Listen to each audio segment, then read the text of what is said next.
നമസ്കാരം. നാട്ടുവാർത്തയിലേക്ക് ഏവർക്കും സ്വാഗതം. ബേക്കൽ കോട്ടയുടെ ദൃശ്യഭംഗി വെള്ളിത്തിരയിലെത്തിച്ച ബോംബെ സിനിമയുടെ 30ാം വാർഷികം ആഘോഷിക്കുന്ന വേളയിൽ ബേക്കൽ ബീച്ച് ഫെസ്റ്റിവലിൻ്റെ 3ാമത്തെ എഡിഷൻ അരങ്ങേറുകയാണ്.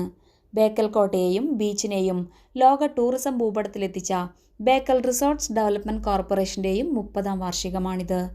ബീച്ച് ഫെസ്റ്റിവലിൻ്റെ ഉദ്ഘാടന ചടങ്ങിനെത്തുന്ന ബോംബെ സിനിമയുടെ സംവിധായകൻ മണിരത്നവും നായിക മനീഷ കൊയ്രാളയും സിനിമയുടെ വാർഷികം കൂടി ആഘോഷിച്ചു മടങ്ങും. ടൂറിസം മന്ത്രി PA മുഹമ്മദ് റിയാസിനോടൊപ്പം വിശിഷ്ടാതിഥികൾ ഇന്ന് രാവിലെ ബേക്കൽ കോട്ട സന്ദർശിച്ചു.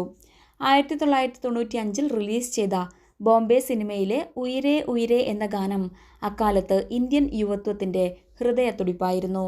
ഇന്നും ഈ ഗാനം കേൾക്കുമ്പോൾ ബേക്കൽ കോട്ടയും അരവിന്ദ് സ്വാമിയുടെ ശേഖറും മനീഷയുടെ ശൈലാബാനുവും ആസ്വാദകരുടെ മനസ്സിലേക്കെത്തും. മഴയും കടലും കോട്ടയും പശ്ചാത്തലമാക്കിയ ഗാനം ചിത്രീകരിച്ചത് ബേക്കൽ കോട്ടയിലായിരുന്നു. ബേക്കലിലെ വിനോദസഞ്ചാരത്തിനും ഡെസ്റ്റിനേഷൻ വെഡ്ഡിങ്ങിനും കുതിപ്പേകാൻ ബേക്കൽ ബീച്ച് ഫെസ്റ്റിവലിനോടൊപ്പം ബോംബെ സിനിമയിലെ താരങ്ങളെത്തുന്നതും സഹായകരമാകും. അന്താരാഷ്ട്ര ബേക്കൽ ഫെസ്റ്റ് ഇന്ന് ആരംഭിക്കുന്നതോടെ വരും ദിവസങ്ങളിൽ ബേക്കലിലേക്ക് ജനങ്ങൾ ഒഴുകിയെത്തും. News desk, നാട്ടുവാർത്ത.